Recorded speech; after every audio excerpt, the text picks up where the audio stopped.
Also this, back here in the United States, progressive Democrats are sparking outrage with a new resolution asking the Biden administration to immediately call for and facilitate de-escalation and a ceasefire to urgently end the current violence and promptly send and facilitate the entry of humanitarian assistance into Gaza. Founder of Americans Against Antisemitism and former New York State Representative Dov Hikind joins me now from Israel. Dov, good morning to you, or good afternoon to you there in Israel. I do want to get your reaction to this resolution, but first, you are on the ground in Israel. You have visited some of the hardest hit areas, the areas hit hardest by Hamas. So first, tell us, what have you seen? Well, first of all, let me tell you, I still have the smell of, the dead going into homes in Kfar Aza and other places in the south. I still have it right now, many hours later. I still feel it. Couldn't sleep last night. It was impossible. Because what was done to citizens, they were butchered. The massacres that we talk about, we are talking about one family who were in this home. I had to avoid walking on dried blood in the home. Hundreds of bullet holes. Two sisters who were stripped of their clothing and raped in front of their parents butchered. By the way, they were watching their daughters being raped. The most horrendous, most horrible things imaginable went on here. Pure evil on the part of this Nazi organization, Hamas. A pregnant mother who was cut up into pieces. I cannot describe on television the details that were shared with me as I walked from house to house yesterday in Sderot, in Kfar Aza, other places. It is beyond belief that any human being could perpetrate.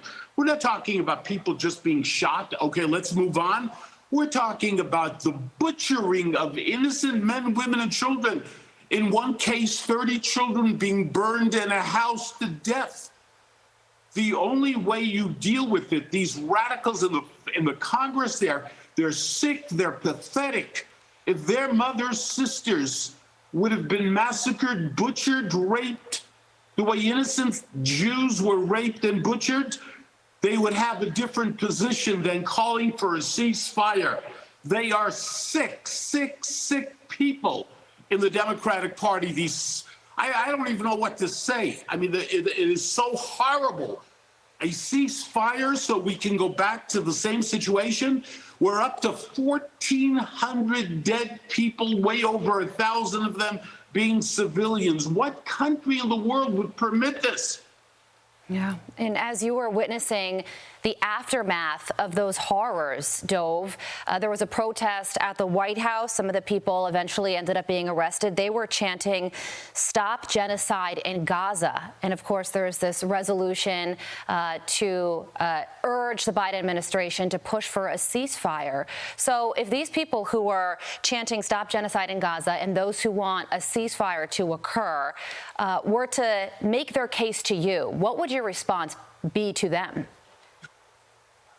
Well, I can guarantee them, the radicals in the Congress, the sickos in Congress in the Democratic Party, and the ones who demonstrated outside of the White House.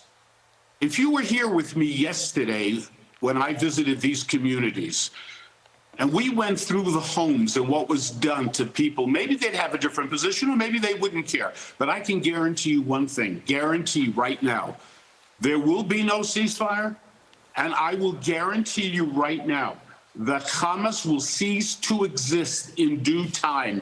And that is the only way to do things. It's what America did with ISIS. It's what the Allies did in World War II.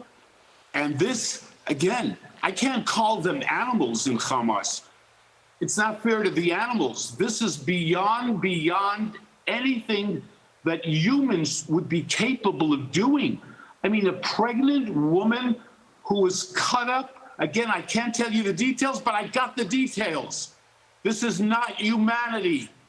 This is not humanity. And those individuals outside the White House, and by the way, they're fellow Jews. They are sick and pathetic. And let them go to hell. Yeah, Israel's war room responded to the resolution, quoting it, saying, "We must do everything we can to save lives." And then Israel's war room said, "What do you think Israel is doing? It's working to dismantle a terrorist organization that have claimed the lives of thousands of innocent civilians from all over the world, some of them American citizens as well." So we do have to leave it there. I just want to point out that the innocent civilians in Gaza, you got to blame somebody, but there's only one place to put the blame. It's on Hamas. Hamas wants the civilians there. They want the people to react and say, we got to save the civilians. So it is Hamas. Palestinians, they I know, will be eradicated from the face of the earth. Palestinians who don't support Hamas are victims of the terrorist organization as well. Exactly. So thank you so much Precisely. for joining us. Thanks for having me.